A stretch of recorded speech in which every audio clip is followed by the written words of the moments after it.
Many folks say that these extremist Republican lawmakers are dangerous. And I tend to agree with that assessment. But not only are some of these lawmakers dangerous, many of them are completely tone deaf. And the degree of their tone deafness is mind boggling. And my exhibit A today is Governor Ron DeSantis, the governor of Florida.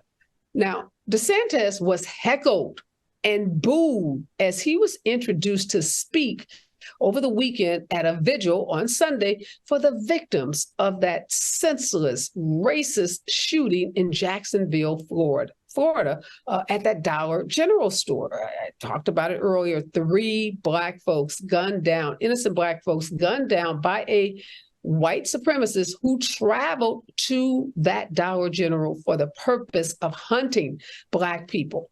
Now, DeSantis, who's running, as you know, for the GOP presidential nomination, said that he was going to try to find some funding to help boost security at one of the historically Black colleges, Edward Waters University, where the gunman apparently stopped and put on his armor before the attack.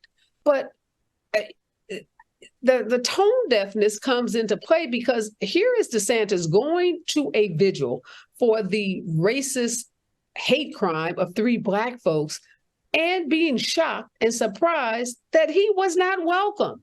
That folks were saying, look, you have blood on your hands, that people booed him, that they heckled him, that he was not welcome at a vigil, particularly trying to present himself as someone who was empathetic to the causes of what had happened to these 3 Black victims. He said, over the heckling and the boos, that we're not going to let people be targeted based on their race. Really?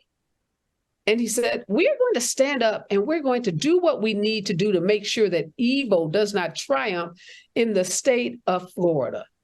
Now, some of these words and these statements, they could have some meaning. Maybe they would have some meaning, but for the record of Governor Ron DeSantis.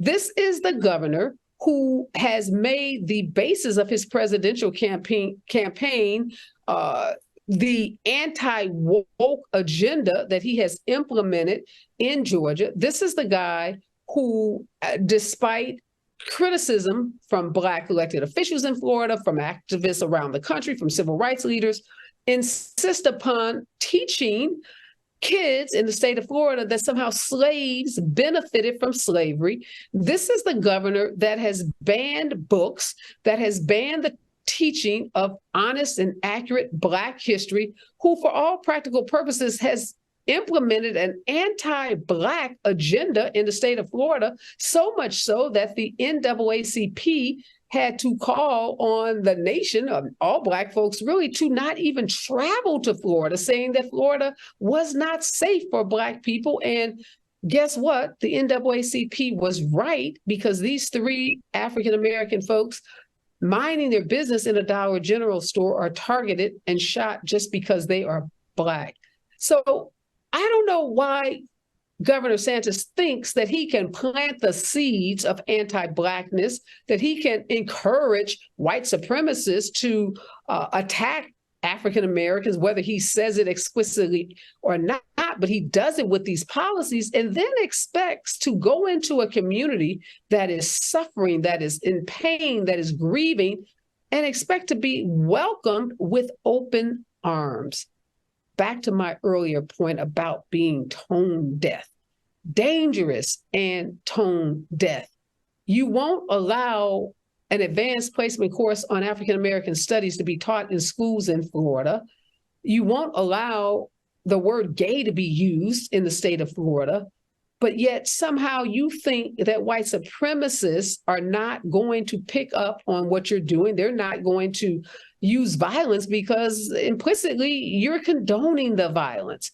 And so bravo to those lawmakers who are saying that he has blood on his hands, that basically they don't want to hear anything he has to say, that they want to organize, register voters, and figure out how to make sure that Ron DeSantis is never, ever the governor of Florida after this term, and that he absolutely positively never becomes the president of the United States. So I say to Ron DeSantis, get a clue.